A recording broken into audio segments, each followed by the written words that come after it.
ફરી એકવાર ઢગલાબંધ નેતાઓ કોંગ્રેસ છોડીને ભાજપમાં પ્રવેશી ગયા। ઢગલાબંધ એટલા માટે કેમ કે સેંકડોની સંખ્યામાં કોંગ્રેસના નેતાઓ પક્ષ સાથે છેડો ફાડીને કમલમમાં વિધિવત રીતે ભાજપમાં સામેલ થયા અને આ નેતાઓમાં કોંગ્રેસના પીઢ નેતાઓ પણ સામેલ છે અને પાયાના કાર્યકરો પણ છે। છેલ્લા 10 દિવસની વાત કરીએ તો અંદાજિત 3000થી વધુ નેતાઓ કોંગ્રેસ અને અન્ય પક્ષ છોડીને કેસરીઓ ધારણ કરી ચૂક્યા છે। ચૂંટણી પહેલા કેમ નેતાઓને ભાજપ મોહ વધી રહ્યો છે, જુઓ આ રિપોર્ટમાં।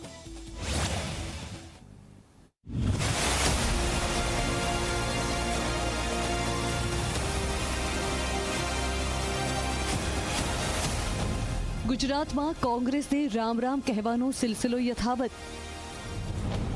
ચૂંટણી પહેલા નેતાઓના નામે કોંગ્રેસ થઈ જશે કંગાળ।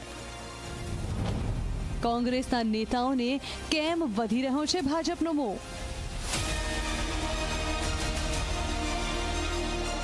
લોકસભાની ચૂંટણી પહેલા કોંગ્રેસના નેતાઓની ભાજપમાં જોડાવાની જાણે કે ઋતુ ચાલી રહી છે।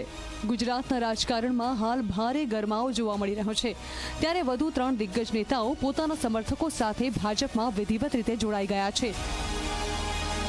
જામજોધપુરના કોંગ્રેસના પૂર્વ ધારાસભ્ય ચિરાગ કાલરિયા, ડભોઈના પૂર્વ ધારાસભ્ય બાલકૃષ્ણ પટેલ તથા બરોડા ડેરીના ડિરેક્ટર કુલદીપસિંહ રાવલજી પોતાના સમર્થકો સાથે ભાજપમાં જોડાયા છે।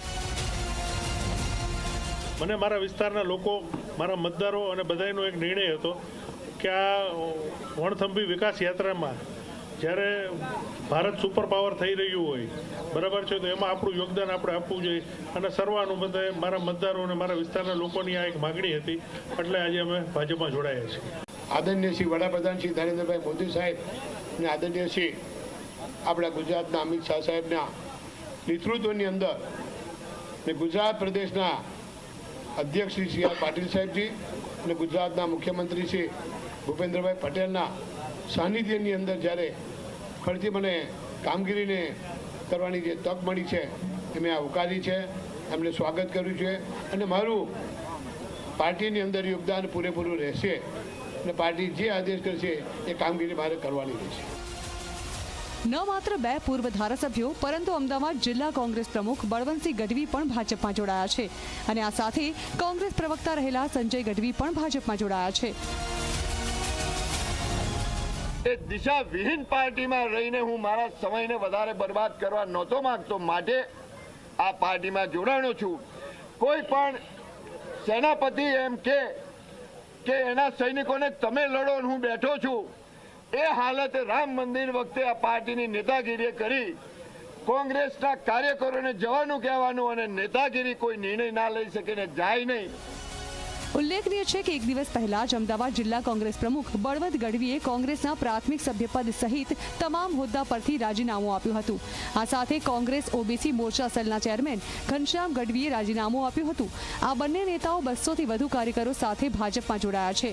છેલ્લા 10 દિવસમાં 3000થી વધુ કાર્યકરો અને નેતાઓ કોંગ્રેસ છોડીને ભાજપમાં જોડાયા છે।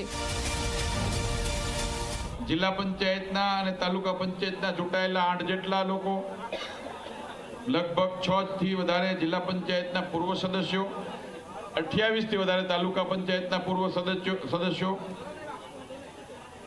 લગભગ 50 જેટલા જિલ્લા અને પ્રદેશ કક્ષાના સંગઠનમાં કામ કરતા જિલ્લા અધ્યક્ષો અને પ્રદેશના અલગ અલગ કોંગ્રેસના સંગઠનમાં કામ કરતા પદાધિકારીઓ, 160 જેટલા સરપંચશ્રીઓ, સહકારી ક્ષેત્રના 100 થી વધારે આગેવાનો, કુલ મળીને 2000થી વધારે કાર્યકર્તાઓ સમગ્ર ગુજરાતના અલગ અલગ જિલ્લા અને પ્રદેશ લેવલે કામ કરતા કોંગ્રેસ અને આમ આદમી પાર્ટીના કાર્યકર્તાઓ આજે એમની પાર્ટી છોડી અને ભારતીય જનતા પાર્ટીની લોકસભા ચૂંટણી નજીક છે ત્યારે કોંગ્રેસમાં એક બાદ એક રાજીનામાનો દોર યથાવત છે।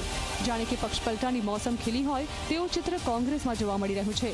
કોંગ્રેસના એક બાદ એક ધારાસભ્યો, કાર્યકરો કોંગ્રેસ છોડી રહ્યા છે અને રાજીનામા આપવા માંડ્યા છે। Bureau report, Zee media.